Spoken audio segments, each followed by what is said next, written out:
Es un lugar muy, muy hermoso, pero paradójicamente extraño. Porque de un lado hay una isla en forma de gancho y del otro hay restos de aviones dispersos a lo largo de la selva bahameña. Y lo más misterioso de todo es este avión gigante que reposa justo en medio del puerto.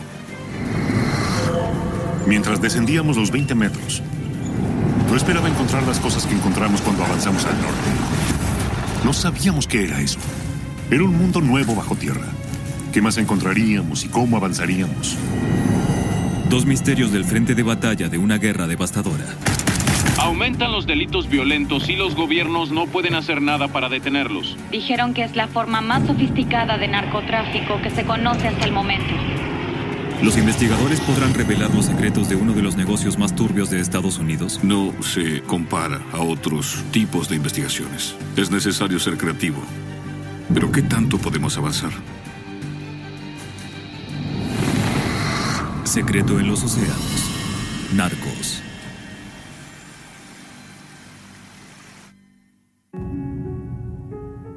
Mi nombre es Sidney Kirkpatrick y soy autor de libros de crímenes reales. Siempre me he dedicado a esto. Mi trabajo siempre ha sido escribir sobre crímenes reales. Me encanta develar misterios. Y un día encontré esta historia y mi vida cambió por completo.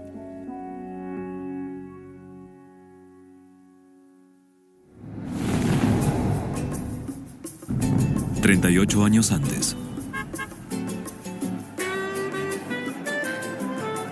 Nassau, Bahamas, 1984. Era el año 1984 y al mejor amigo de mi tío, que era de Florida, le habían robado el yate. Así que rentamos una avioneta y fuimos a buscarlo.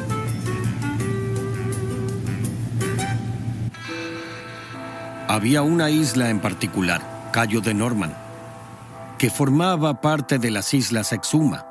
Es una isla hermosa en forma de gancho, de unos 11 kilómetros de longitud. Y nos habían dicho que si queríamos ir a buscar el barco, era una buena idea hacer una escala ahí. No encontramos el barco, pero vimos un avión gigante que estaba justo en medio del puerto. Nos habíamos enterado de cosas raras sobre esa isla, así que decidimos aterrizar para interrogar a los lugareños.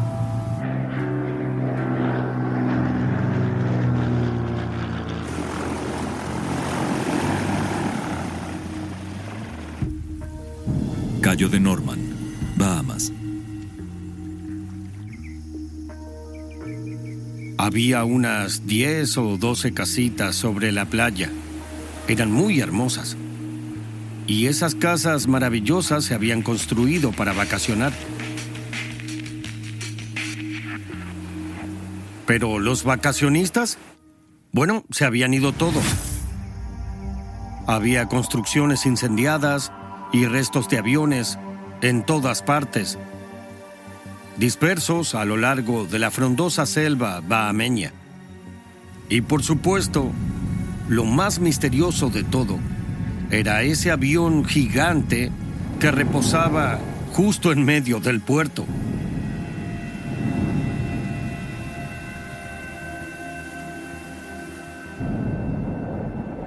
No es usual encontrar un avión estrellado en una isla. ¿Qué le había pasado a ese avión? Había sucedido algo muy grave en ese lugar.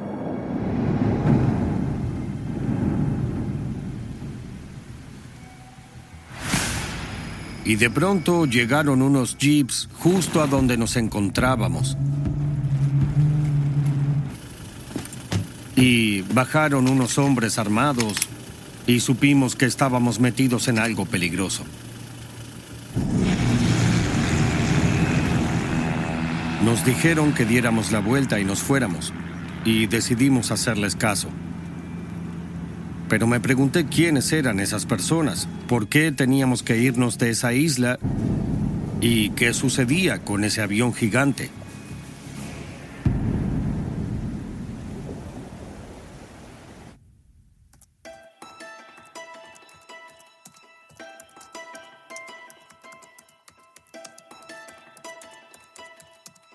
Cuando empecé a interiorizarme en la historia de esta isla, descubrí que allí se sabía que operaban contrabandistas. Nassau, las Bahamas. Se encuentra tan cerca de Florida que se puede cruzar el estrecho de Florida y pasar inadvertido. Y en una época se decía que la habían usado los piratas. Lamentablemente, la mayoría de los isleños no querían ni estaban dispuestos a hablar de lo que pasaba. Pero yo seguí oyendo el nombre de un sujeto, Richard Novak. Todos lo llamaban el profesor y decían que él iba a contarme la verdad de la isla si lo encontraba.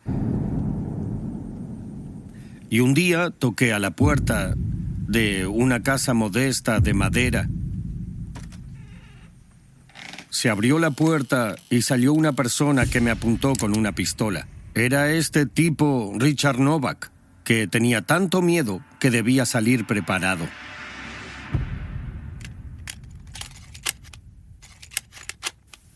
Ocho, 9, 10. Nos sentamos juntos para entrevistarlo y fui grabando las charlas. Hola, soy Richard Novak y doy clases en un curso universitario. Era profesor universitario y además buzo profesional. Richard tenía 5 hijos y les había enseñado a bucear cuando eran muy pequeños. Su vida era criar a la familia, a sus 5 hijos. Así que siempre quería hacer escapadas. Siempre quería salir y hacer algo.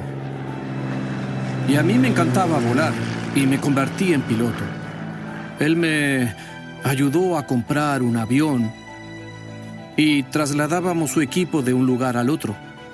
Durante el verano de 1978 decidí volar al Cayo de Norman y a Exuma para ver cómo se buceaba ahí.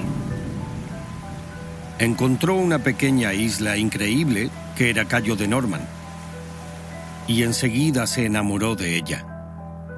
El sueño de Richard era tener una isla propia, donde tuviera un centro de ciencia marina y pudiera llevar a sus 5 hijos para que vivieran en la isla.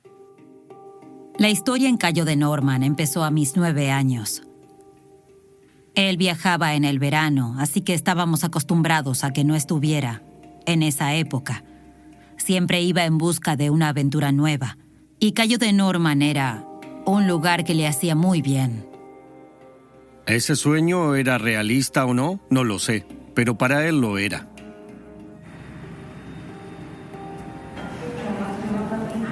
Y un día conoció al hombre que pensó que le ofrecería eso.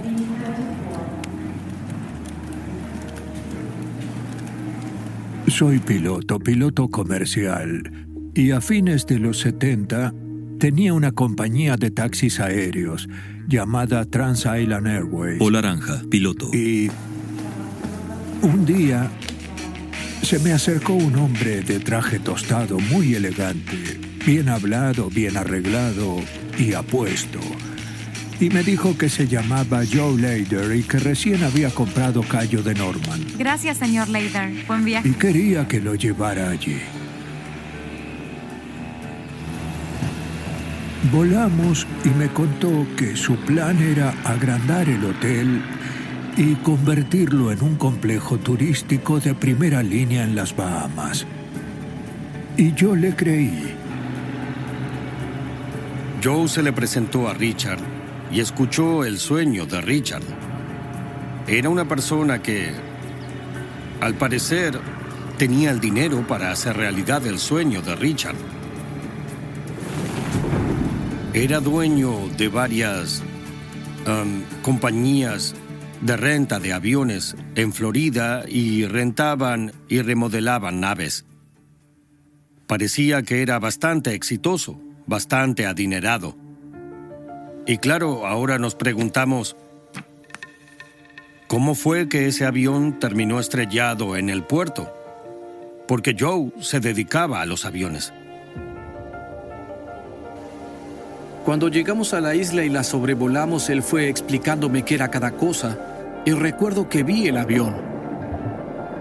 Nos llevaban hasta el avión y hacíamos snorkeling en él. Nos metíamos por la puerta trasera, lo recorríamos todo y salíamos por el frente. Era muy interesante hacer snorkeling en un avión estrellado. Lo había visto miles de veces desde el aire y varias veces desde el mar. Siempre me intrigó y siempre me pregunté cómo había llegado ahí. La primera pregunta fue, ¿qué clase de avión era? Obviamente era un avión de carga. Y no sé cuál era su capacidad exacta, pero debía de ser de 6-7 toneladas. Por la forma de la nariz y de la cabina, era evidente que era un C-46. El C-46 era un avión de carga de la Segunda Guerra Mundial. Pero hoy en día está tan podrido que no tiene indicios obvios de para qué lo usaban, ni de por qué se estrelló. ¿Era uno de los aviones que Joe había usado para su compañía de rentas de aviones o había una historia más oscura detrás de él?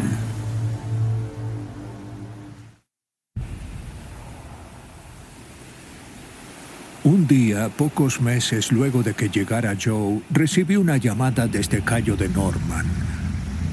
Los pasajeros a los que habíamos dejado ahí el día anterior estaban desesperados por irse, se sentía en sus voces. Y explicaron que los empleados de Joe Lader habían hecho una fiesta importante en la aldea vecina la noche anterior. Como la fiesta no terminaba, fueron a pedirles que no hicieran ruido y enseguida se enteraron de que no podían pedirles que hicieran nada.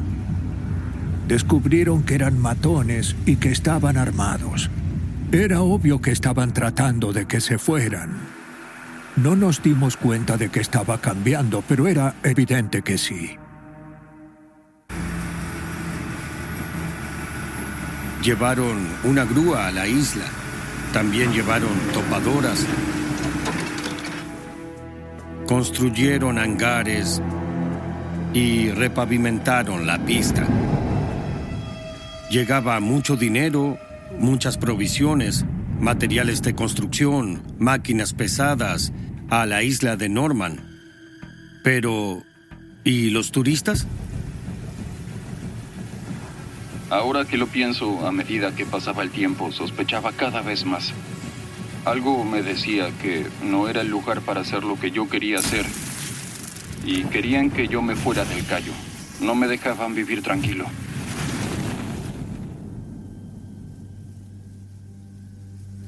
Richard vivía en una casa que estaba cerca de la pista de aterrizaje.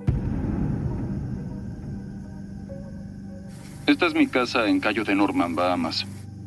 Él grababa videos. Y su motivación para hacerlos eran los lugares que visitaba. Hablaba de a dónde había ido y de qué había encontrado. Esta es la pista en la que miraba cómo llegaban los aviones. No era inusual que aviones nuevos llegaran al Cayo de Norman y se fueran de la isla todo el tiempo. Y Richard empezó a sospechar que no era algo normal. Entonces fue armando un inventario de los números de cola. Los iba listando y llevaba un diario. Y ocurrió una noche. Novak estaba despierto y oyó que venía un avión en situación de emergencia. De inmediato, Novak salió corriendo por la puerta trasera de su casa y enseguida pudo ver que ese avión venía muy rápido, muy bajo, hasta que se estrelló. Se hizo una bola de fuego en medio de la noche. Y Novak se preocupó tanto por el hecho que fue a investigar. y era evidente que el piloto estaba muerto. Los restos del avión estaban dispersos por todas partes. ¿Y qué había en el suelo? Droga. Bolsas con kilos de cocaína. De pronto, Novak ya no tenía la menor duda de lo que sucedía en esa isla, y se destruyó su sueño en Cayo de Norman. Pero la duda que seguía permaneciendo era cuál era la verdad sobre el C-46 enorme que había estrellado en el puerto. ¿Se trataba de un avión que trasladaba un cargamento de drogas, toneladas de cocaína? ¿No un cargamento pequeño, sino que llevaba uno enorme? ¿Por eso se estrelló? Tal vez el piloto no había podido volar el avión como correspondía porque estaba sobrecargado y no pudo aterrizar a salvo sobre la pista. Era una suposición lógica. Así que decidí volver al avión para observarlo mejor. Una de las hélices estaba muy dañada. Debajo de las alas, el motor izquierdo estaba completamente destruido. Y a la derecha no había muchos daños. Estaba todo concentrado a la izquierda. A la izquierda, el tren de aterrizaje estaba muy dañado.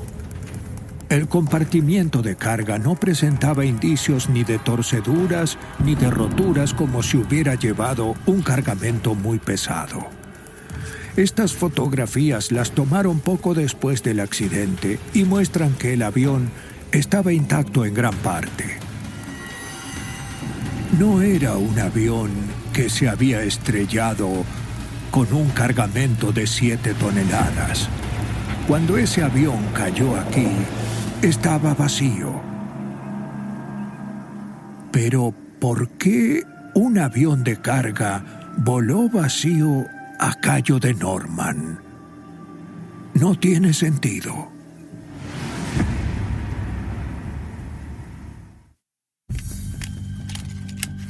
Me llamó un agente para reunirme con él en uno de los hoteles del centro. Mientras Richard me contaba, me dijo que apenas se dio cuenta de que había una situación de narcotráfico en la isla, recurrió a la Administración de Control de Drogas. Por lo que ese hombre me dijo, supe que era muy importante que fuera a verlo. Él iba seguido a Nassau, y como no queríamos que entrara en la embajada, recuerdo que nos reunimos en un bar.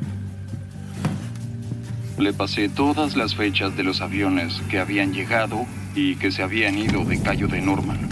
Había mucha actividad narco en esa época. Observaba los aterrizajes nocturnos y los vuelos inusuales. El tipo de actividad que había observado en esa pista era imposible de negar. Y recuerdo que se sentía muy frustrado y que preguntaba cuándo haríamos algo. No era seguro que fuera a Cayo de Norman luego de eso. Pero él tenía esa conexión con la isla. Y por eso siempre regresaba. Novak estaba en contra de las drogas, y si la policía no iba a hacer nada al respecto, él lo haría. Cielos. Y así se convirtió en un objetivo y puso en riesgo su vida desde ese momento. En una oportunidad fuimos a Cayo de Norman. A mí me interesaba conocer más de la isla. Y antes de despegar se acercó una furgoneta y salieron unos hombres armados, que no fueron muy amables. Les dijeron a Richard y a Christopher que se fueran de inmediato de la isla porque si no iban a matarlos. Encendí el interruptor central y el medidor del combustible subió a la posición de vacío. Había un charco de combustible en el suelo. Y esos hombres nos decían que nos fuéramos ya mismo.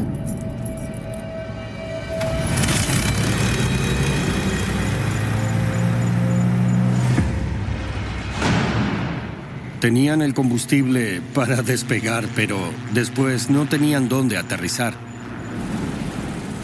Decidí continuar el ascenso.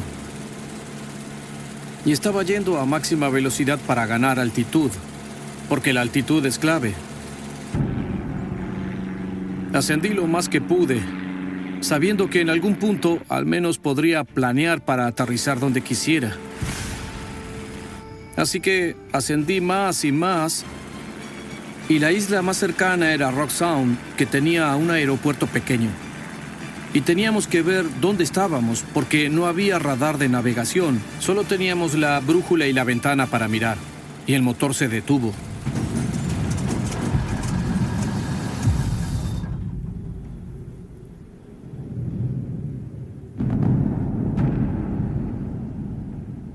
Pero yo sabía que si quedaba algo de combustible en el tanque e inclinaba el avión a 30 grados, iba a poder usar lo poco que tuviera, y eso hice. Así que fui volando en círculo.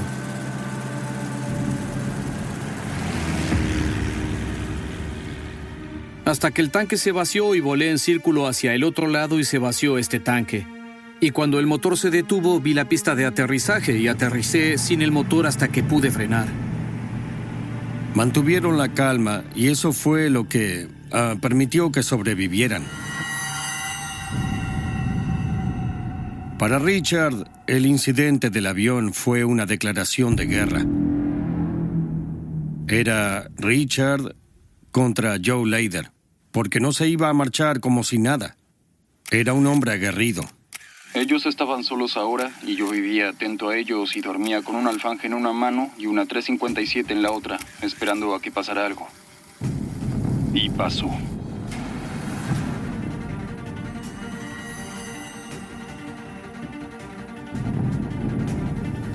Hubo una noche en particular que Richard recordaba porque no podía dormir de tanta actividad que había en la pista de aterrizaje.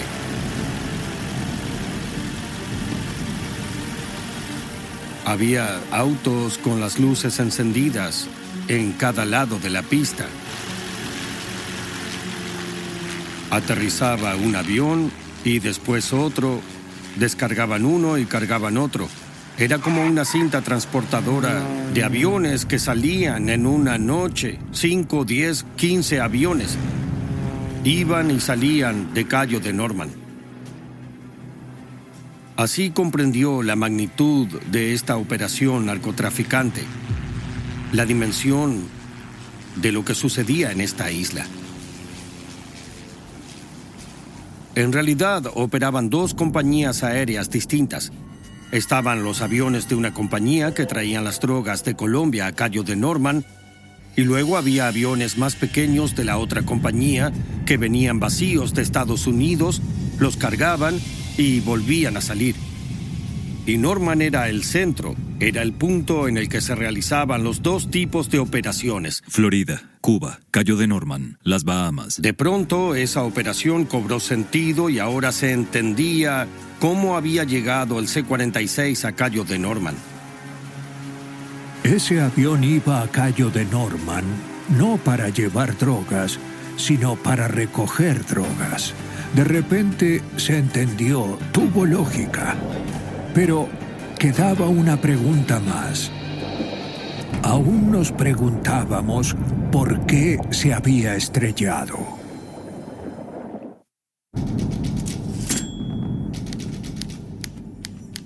Por supuesto, a Richard le interesaba mucho el C-46 y llevaba un diario de los hechos que ocurrían.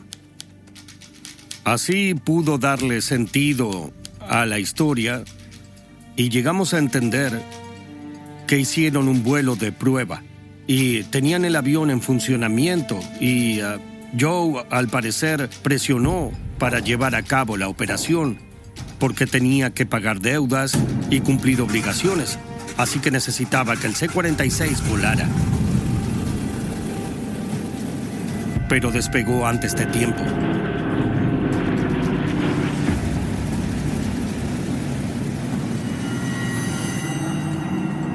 Una tormenta había tapado el comienzo de la pista con arena. Y lamentablemente era del mismo color que la pista, así que el piloto y el copiloto pensaron que veían el comienzo de la pista, pero en realidad era un gran montículo de arena. Y le pegaron a eso. Entonces la rueda izquierda se desprendió del avión, la hélice golpeó la pista y el piloto intentó salvarse a él y salvar el avión. Pero al final cayó pasando por el costado de los hangares y se estrelló directo en el puerto.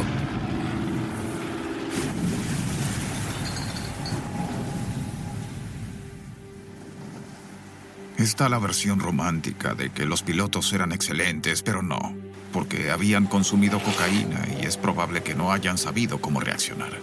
Así que esos pilotos a quienes romantizaron como que eran tipos muy buenos, en realidad no lo eran. El hombre a quien Richard conocía como Joe resultó que era un cabecilla del cártel de Medellín. Era el tristemente célebre Carlos Leider.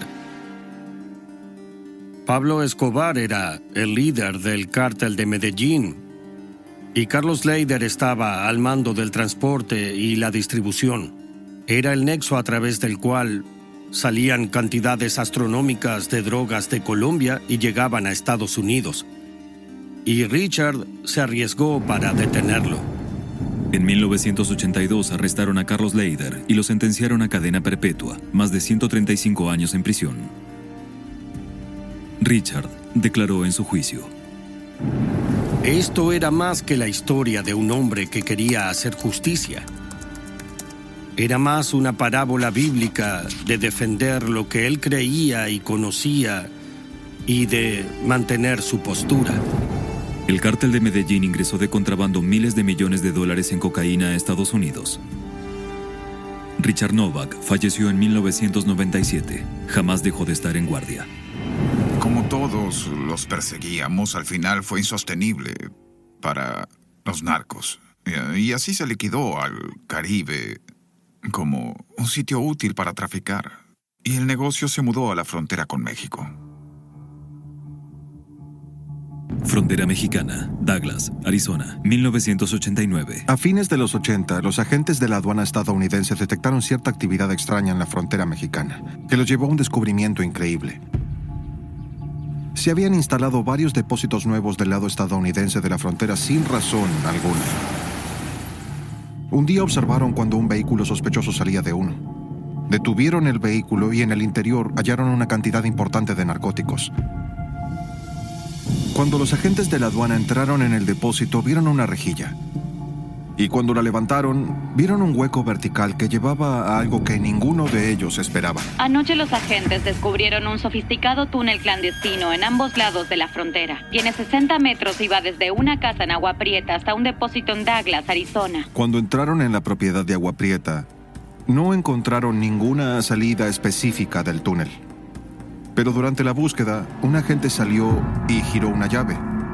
Y la mesa de billar que había en el medio, de inmediato empezó a subir. Y cuando miraron debajo de la mesa, vieron un elevador neumático y la entrada al túnel. Y esa fue la génesis de la amenaza de los túneles que conocemos hoy.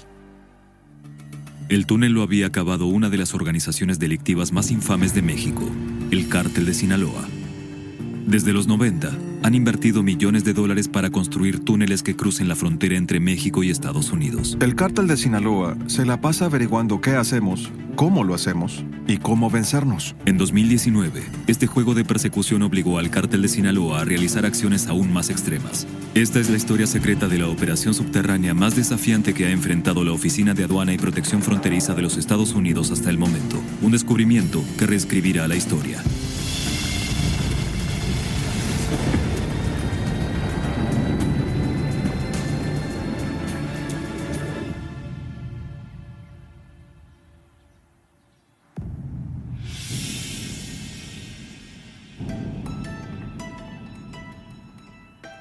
Había un área de Otay Mesa que el Servicio de Investigación e Inteligencia venía observando hacía un tiempo. Y decidimos que era importante investigarla mejor. Porque inteligencia no conocía ni la entrada ni la salida de ese túnel.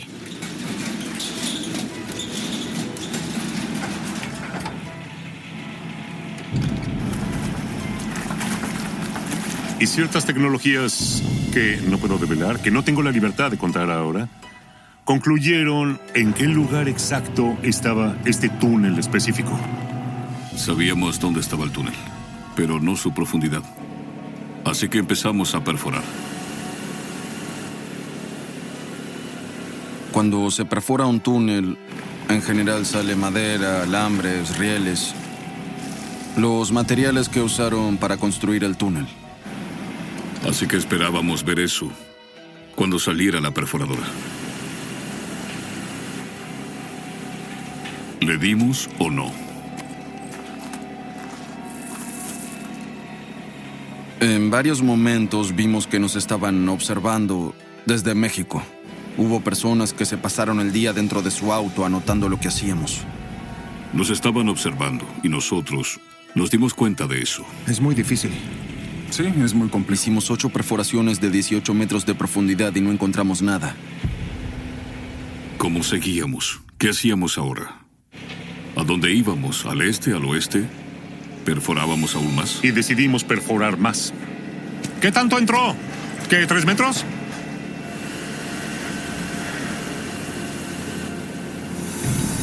En nuestra área objetivo volvimos a ir de izquierda a derecha y perforamos hasta los 25 metros. Jamás habíamos perforado tanto en busca de un túnel. Todos teníamos muchas dudas. Y sabíamos que había una gran posibilidad de que estuviera debajo de la capa freática.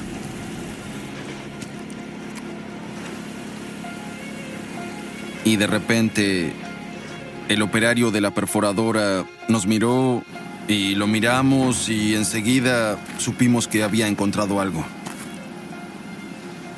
Creo que lo encontramos. Bajamos la cámara por la perforación.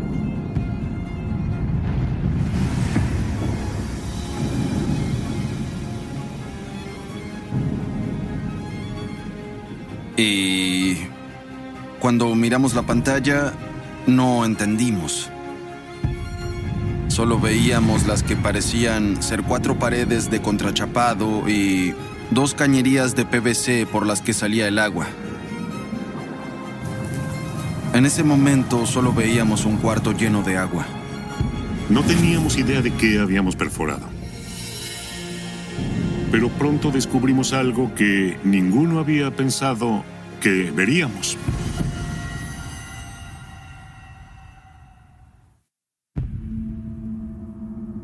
El asunto de los narcóticos me tocaba muy de cerca.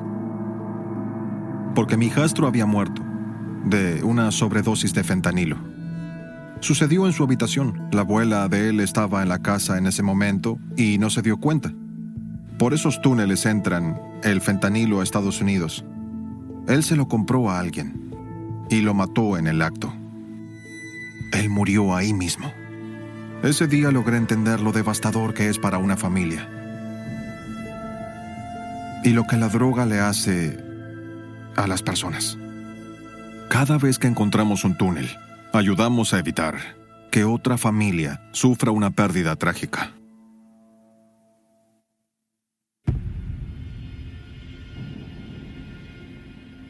Luego de romper el túnel, a la mañana siguiente ocurrió algo en una propiedad del sur de la frontera. Todos y todo lo que había dentro dejaron la propiedad. Sabían que los habíamos encontrado y que habíamos descubierto la entrada sur. Pero aún debíamos averiguar qué tan al norte se extendía por Estados Unidos. Y la única forma de saberlo era que entráramos al túnel para trazar un mapa. Y decidimos hacer otra perforación cerca del cuarto inundado para que nuestro equipo pudiera entrar en el túnel.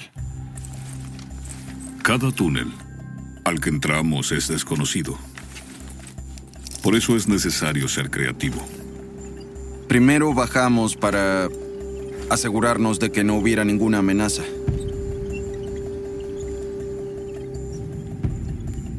Mientras descendíamos los 20 metros, la mitad estaría inundada. Superficie, ¿me copian? Sí, copiamos. Estamos los 3 y nos reportamos en la entrada a la espera. Sí, copiamos.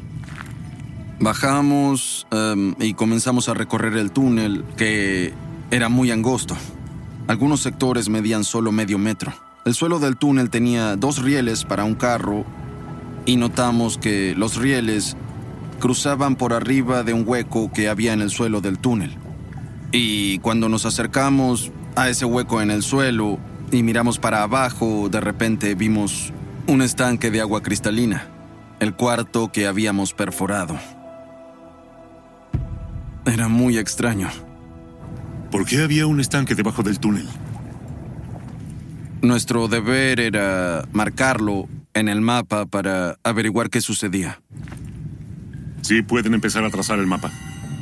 Copiado. Mientras el equipo viajaba al norte, rastreábamos su progreso desde la superficie. 36 metros, 20 grados. A medida que avanzábamos por el túnel, usábamos las brújulas y calculábamos las distancias. Ok, copiado, estoy ubicado a 140 grados. Avanza y ven a mi posición, así continuamos. Copio, voy a tu ubicación. Espero las coordenadas nuevas. Cuando llegué a su ubicación, mi receptor mandó una señal y supe que estaba sobre ellos. Así que pudimos orientarnos bien hacia el norte. 23 metros, 30 grados. Copio. Mientras los íbamos siguiendo hacia el norte, ninguno pudo predecir lo que había adelante.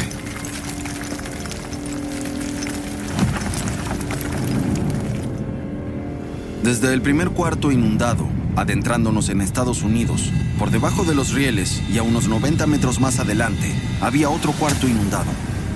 Y 90 metros después, había un tercer cuarto. Dentro del túnel, no esperaba encontrar las cosas que encontramos cuando avanzamos al norte. 3 cuartos inundados y agua que corría entre ellos. ¿Por qué el agua corría de esa forma en el túnel? Hasta que se dieron cuenta, cada cuarto inundado estaba más arriba que el anterior. Entonces el agua corría desde abajo hacia el sur. El túnel estaba en la capa freática, así que para extraer el agua debieron cavar un estanque debajo del túnel para que, por la gravedad, el agua drenara en el estanque y pudieran bombearla. Y así entendimos todo, porque nosotros no perforamos el túnel en sí, perforamos el estanque. Las 4 paredes que vimos eran de eso, y por eso se llenaba tan rápido de agua. Nunca habíamos visto algo tan único e inusual. Íbamos encontrando un problema a la vez y tratando de resolverlo.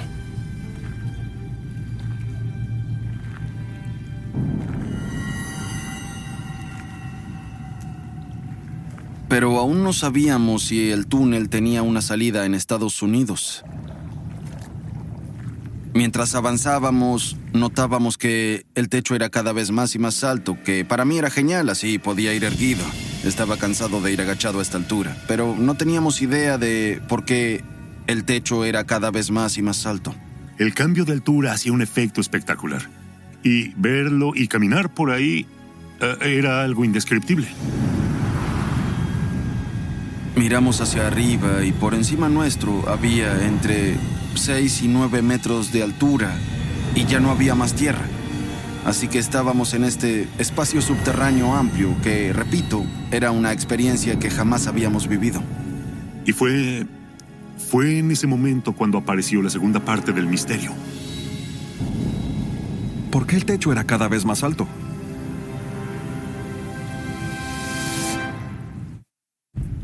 ¿Qué tan alto? 20.8 de oxígeno, ceros. Geología estable. Copiado.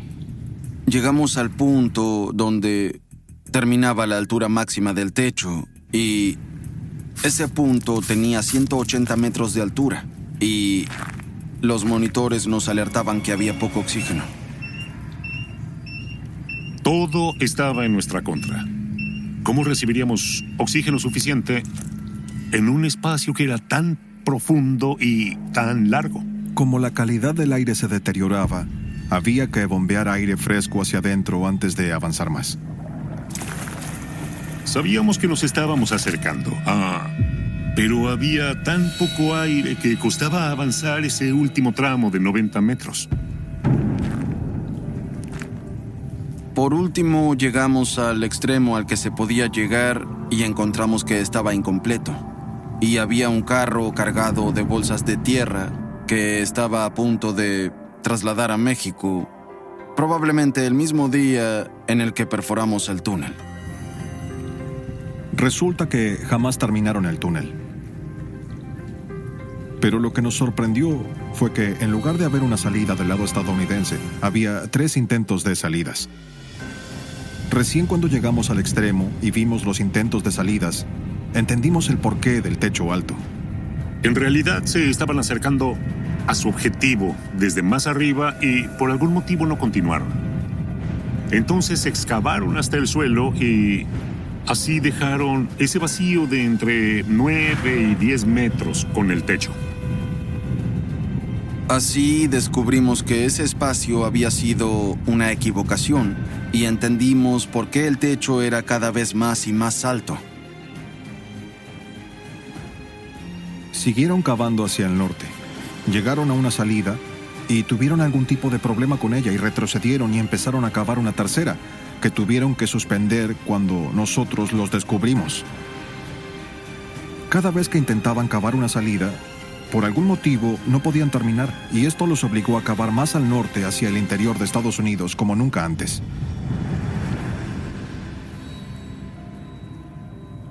Al final desciframos cómo podría haber funcionado. El cártel habría trasladado los narcóticos hacia el norte desde México hasta su frontera. Luego los habrían metido en la propiedad, del lado mexicano del túnel. Los habrían cargado en el elevador y bajado por él hasta el fondo del túnel, donde los habrían cargado en el carro de abajo y de hecho cruzar la frontera hacia el lado estadounidense.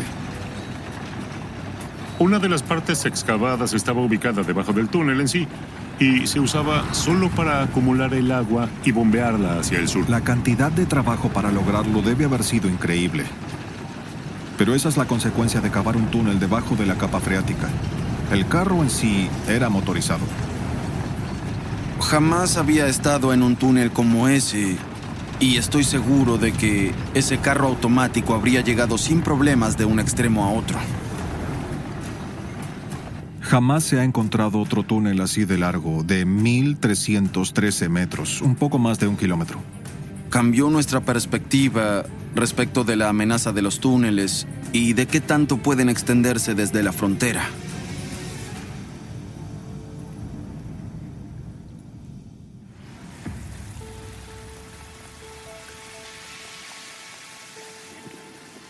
Va bien, no se traba. Baja sin problemas. El cártel suele reutilizar partes de los túneles del lado mexicano para crear túneles nuevos de nuestro lado.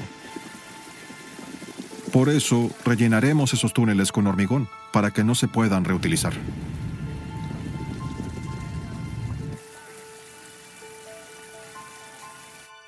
No se detendrán. Ya están haciendo otro túnel. Y no dejarán de hacerlo. Es muy valioso. Hacemos todo lo que podemos para afrontar el problema, pero al fin y al cabo es un problema cultural que no se resuelve fácil. No pienso que durante mis años de vida desaparezca la demanda de drogas, pero tal vez nuestro trabajo ayude a mitigar el problema y ojalá a reducir el número de familias expuestas a los peligros de los narcóticos.